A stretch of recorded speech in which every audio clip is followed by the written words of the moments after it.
ตามการรายงานจากคณะผู้ประสานงานหน่วยงานกู้ภัยลาวไทยได้รายงานต่อทีมข่าวโทรภาพแห่งชาติลาวเกี่ยวกับภารกิจกอบกู้อีก2คนที่ยังคงติดอยู่ในถ้ำอยู่บ้านพันไซเมืองลงแจ้งแขวงไซสมบูรณ์ให้ฮู้ว่าภายใน2-3 วันผ่านมาหน่วยงานกู้ภัยลาวและไทยได้สืบต่อดูดน้ำออกจากถ้ำเพื่อให้สะดวกในการปฏิบัติหน้าที่ของอาสา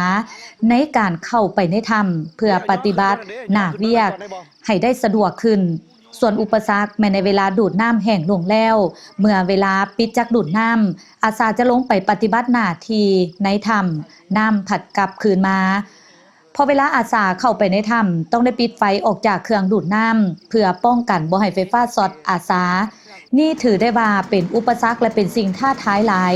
พร้อมนั้นก็สืบต่อสำรวจหูภูด้านเทิงเพื่อซอกหาบ่อนลงไปในถ้ำควบคู่กับการสแกนหาทางไหลของน้ำในบริเวณถ้ำสำหรับการสแกนถือว่าได้รับข่าวดีพบเห็นมีบ่อนทางไหลน้ำออกจากถ้ำทั้งลุมทางทีมงานจึงได้ขออนุมัติคำสั่งจากอำนาจการปกครองเมือง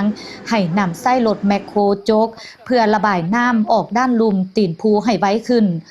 ส่วนแผนมื้ออื่นเมื่อน้ำลดลงจะนำทีมเข้าทะลุให้ถึงโถงที่4และ5คาดว่า